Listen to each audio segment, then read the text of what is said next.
ज्ञान का धनुष हाथ में लेना पड़ेगा, शील का बाण उसमें चढ़ाना पड़ेगा। कैसे नहीं मरेगा ये अज्ञान? बिल्कुल मर जाएगा। वैसे अज्ञान कहते ही उसको है जो है ही नहीं, जो है नहीं उसको मारना है। तो मेरा सिर्फ इतना कहना है कि भ्रम का भुलेखा है कि परमात्मा मुझसे दूर है और मैं उससे दूर हूँ, तो हाय मैं उसको कैसे मिलूँ? अरे कैसे क्या मिलूँ, वो मिला ही पड़ा है। ऐसे समझो जैसे छोटा बच्चा माँ की गोद में है, सो गया है और सोते सोते अचानक से रोने लग गया, माँ माँ माँ कहाँ है कहाँ? और तो बच्चे को कैसे समझाएं कि तू गोद में है, माँ की ही गोद में है। तो सोए हुए बच्चे को जगाने की जरूरत। ऐसे ही हमारा मन परमात्मा की गोदी में ही तो है, पर फिर भी वो महसूस नहीं होता। दुनिया हमेशा ही महसूस होती रहती। स्यापा इसी को कहते, बड़ा अच्छा वर्ड शब्द पंजाबी का, गुजरातियों सीख लो। स्यापा, स्यापा मतलब खाम खा मुसीबत गले में जब पड़ जाए उसको कहते स्यापा। परमात्मा हमसे दूर हो नहीं सकता, हम उससे दूर हो नहीं सकते। वो कभी मुझको छोड़ के जा नहीं सकता, मैं कभी उससे दूर हो नहीं सकता, लेकिन फिर भी दूर दूर लगता है। क्यों? बीच में दिक्कत सिर्फ एक चीज की है और वो है हमारे मन की।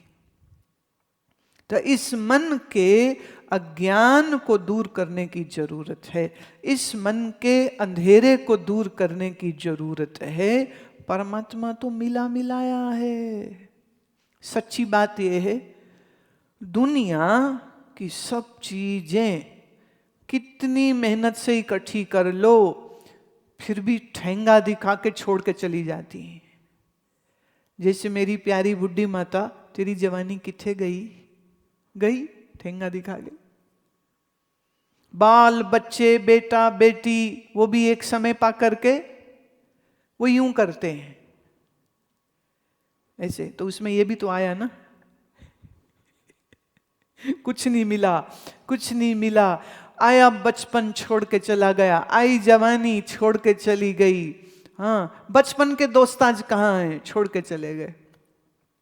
आज जो तुमने बच्चे पैदा किए इतनी मेहनत से, 9 महीने मैंने पेट में रखा, फिर पाला, फिर रातें जागे, फिर ये किए, जहां वो 24-25 के हो गए वो भी टाटा बाय बाय करके वो भी निकल गए। फिर रह गए अकेले। फिर सोचते हैं एक ही होया साढ़े नाल। What happened? What happened? What happened to us? What did I gain? What did I get? Nothing. तो दुनिया के पीछे कितना भागो वो फिर तुमको तुम्हारी नहीं होती है। ये बेवफा है, ये वफा नहीं कर सकती है। अच्छा, जब तुम दुनिया के पीछे भाग रहे थे, परमात्मा तब भी तुम्ही में था। जब तुम अज्ञान में सो रहे थे तब भी वो तुम्ही में था।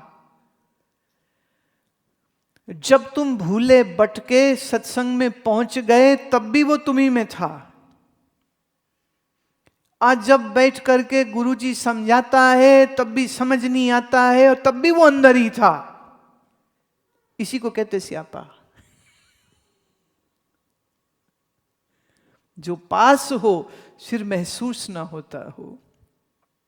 तो बीच में सिर्फ दीवार एक ही है, वो है अज्ञान की। और अज्ञान की दीवार कैसे हटेगी? ज्ञान से। ज्ञान कैसे? सत्संग से। तो एक तो सत्संग श्रवण करते हुए, ज्ञान प्राप्त करते हुए मन का अज्ञान दूर करने की जरूरत है। दूसरा, ये जो हमारा मन बेटा बेटी और संसार की इन स्थूल चीजों के पीछे पड़ा रहता है, थोड़ा कान से पकड़ के इस मनी राम को कहना पड़ेगा कि बेवकूफ, बेवकूफ ये काम मत कर, नो यूज, ये काम मत कर। थोड़ा मन को समझाने की जरूरत और फिर मन को खाली करने की जरूरत। और मन को खाली करने का नाम ही ध्यान है।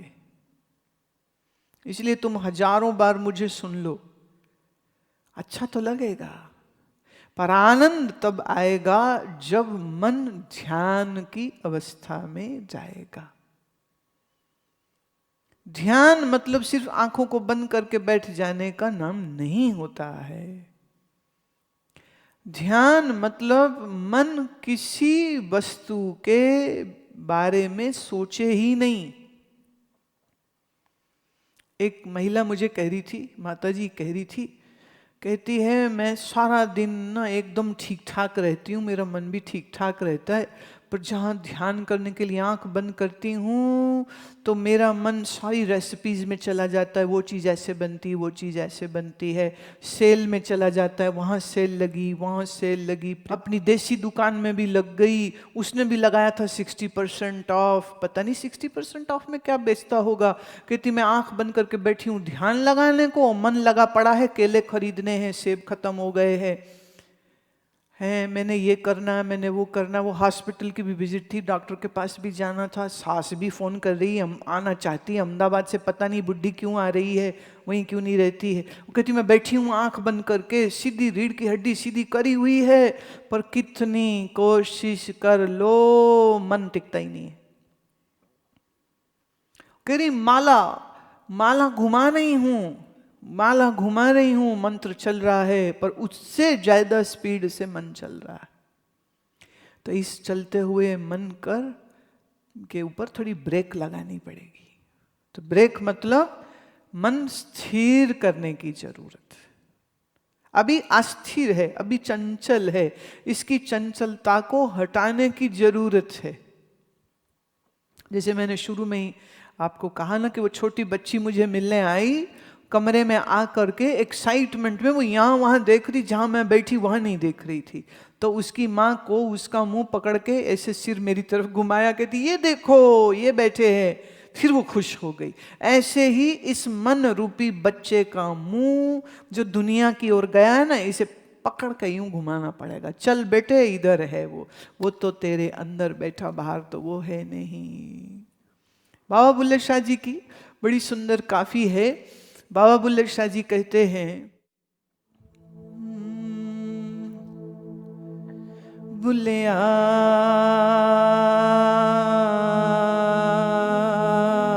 बुल्लिया ओ बुल्लिया शौ तैथों वख नहीं, ओ बुल्लिया शौ तैथों वख नहीं,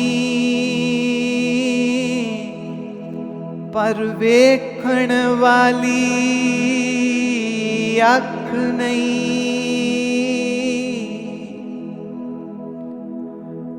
पर वेखण वाली अख नहीं, बुल्लिया शौ तैथों वख नहीं।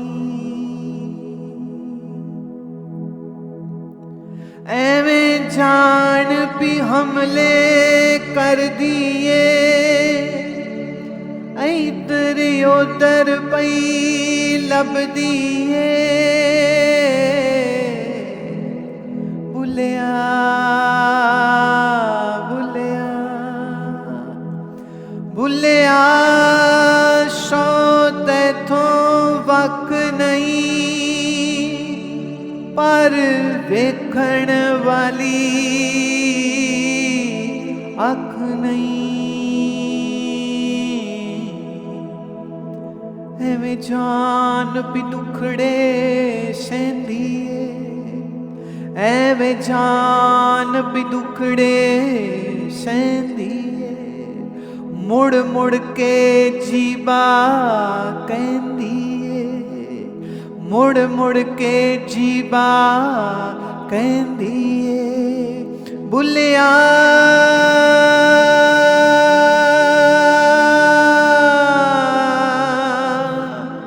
शौ तैथों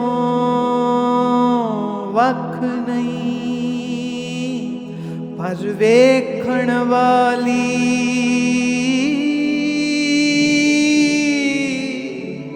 अख नहीं, अख नहीं, अख नहीं।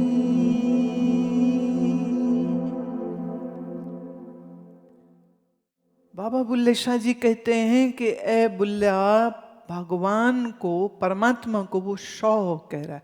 शौ का मतलब होता है पति, प्यारा, प्रियतम। तेरा प्रियतम तुझसे वख मतलब अलग नहीं, पर चूंकि परमात्मा से मन की एकता नहीं हो रही, इसलिए जान पे दुखड़े सहंदी है। तेरा मन दुख सहता है। मुड़ मुड़ के जीबा कहती है, मुड़ मुड़ मने बार बार तेरी जुबान, बुल्ले शाह कह रहे कि मेरी जुबान ये बात कह रही है कि जो तुझसे अलग नहीं है उसकी प्रतीति क्यों नहीं हो रही। तो खुद ही जवाब देते हैं कि पर वेखण वाली आँख नहीं, पर वो आँख नहीं है तेरे पास जिससे तू अपने ही अंदर बैठे परमेश्वर को देख सके। संसार असत्य है वो दिखता है, परमात्मा सत्य है वो दिखता नहीं। यही मुसीबत हो गई। संसार सच लगता है, इसके पीछे तुम भागते फिरते हो। जो अपना है वो दिखाई नहीं देता ना, बस बेचारा इसी चक्कर में परमात्मा ही छूट जाता है। बाकी सब चीजें पकड़ते रहते हो, सब ये मेरा, ये भी मेरा, ये भी मेरा, ये भी मेरा है ना, ये मेरी मम्मी, ये मेरा डैडी, ये मेरा घर, ये मेरे बच्चे, ये मेरे पैसे, ये मेरा मेरा करता है। प्राण निकले पड़ा है, मेरा बोलने वाला वहीं पड़ा है। अब क्या है, मेरा है। अच्छा, जिसको मेरा मेरा कहा था, जैसे ही शरीर से प्राण निकले, कहता था ना ये मम्मी मेरी, ये डैडी मेरा, पति मेरा, वाइफ मेरी, बच्चे मेरे। अब वो सारे मेरे मिलके कहते हैं बाहर निकालो इसको क्रिमेशन करो इसका, बाहर निकालो इसको। एक ने कहा, अरे नहीं, बच्चे दूर हैं, फलाना दूर है, रिश्तेदार दूर हैं, उनको आ लेने दो। बोले no no no no, we can not wait, it's very expensive. UK में मरना जड़ा महंगा काम है। नुक्कड़ नुक्कड़ में फ्यूनरल होम्स, नुक्कड़ नुक्कड़ में फ्यूनरल हाउसेस। और न्यूज़ देखने लगो तो मैं बड़ी हैरान, मेरे को पूछना पड़ा। मैंने कहा भाई चक्कर क्या है, बुढ़े बुढ़े लोग कह रहे हैं।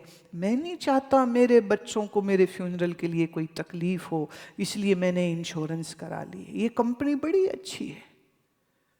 फ्यूनरल फ्यूनरल फ्यूनरल में क्या मुसीबत है भाई, मरो ही मत, ना मरो ना फ्यूनरल की जरूरत पड़े। देखो जी, वो तो अपने अपने हाथ में नहीं है। अच्छा, हमारे एक प्रेमी हैं, शिष्य परिवार है, उनमें घर में दो बुढ़े, एक बुढ़ा एक बुढ़ी थी, पति पत्नी।